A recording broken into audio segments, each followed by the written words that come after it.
Hello everyone! So, for today's video, wala muna tayong berries. Mangingisda muna tayo. So, samahan nyo kami ng aking mister. Saan kami pupunta? So, outfit check muna tayo. So, pinas forward ko na yan kasi sobrang haba. Baka din nyo napanoorin. Yan. Sa bangka na kami. Alam nyo ba guys, dagat pala tong pwesto na to. Akala ko kasi part 2 ng lake. Tapos nalaman ko lang sa asawa ko na dagat pala siya. Tapos ito ang nakakatuwa. Yan. Yung harang na yan is lake pala sa likod niyan. Yan, nabanti ng konti ng mister ko para mabidyohan ko siya ng maayos. So, hinila ko lang may hinila akong tali dyan para umangat yan, yung maangat na yan. Ito yung tali na hinila ko. Tapos yan, umangat siya.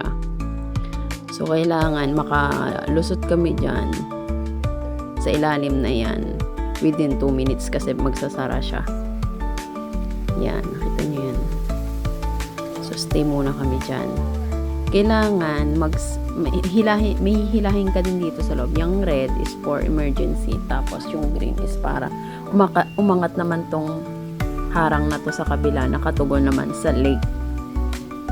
Yan. So, hinila ko na dyan yung kulay green na tali. Tapos yung natitira na inaantay na lang namin dyan yung nasumara yung sa may yung pinakaharang mula sa ano ba yan? Yung harang na nakadugtong doon sa dagat, yan, nakita nyo, nagkaspa nga yung asawa ko dyan, sabi niya, try natin kung may isda. So, yan. Once na magsara yan, kita nyo, lumulubog na siya. Once na magsara siya, bubukas naman tong isang pinto na nakaharang, na nakatugon sa lake. Ewan ko anong vision nila, bakit kailangan nilang harangan, maglagay ng ganyan para magharang. So, yan. Unti-unti na yung aangat. Kita nyo. Tapos, alam nyo bang actually, yung nasa ibabaw na yan is tulay siya. Pwedeng dumadaan yung mga sasakyan sa may ibabaw na yan. Weird, no? Ako din naman ka, eh. Yan, maakit na siya. Ang lalim niya, na. Tingnan nyo.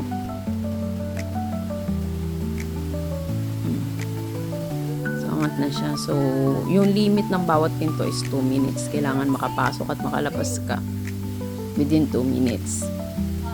So, yan. Inantay lang namin siya ng konti. Tapos, Biola. Oh. Nasa lake na tayo. Yun, magsasara na yun. Tapos, pagbalik, ganun lang ulit. May hihilahin ka lang ulit na parang warning na para magbukas yung loob. Nakakita pa nga ako dyan ng ibon. Ibon ba yan? O gansa? Ewan ko. Yan. So, nasa lake na tayo. At tayo na ay maglalayag kung may mahuhuli ba tayo for today's video. At sobrang hangin. As in, mahangin yan. So, hopefully may mahuli tayo for today. So, yun lang. Thank you for watching. Pinakita ko lang sa inyo yung namangha ako. So, bye-bye! See you again sa aking next vlog! Bye!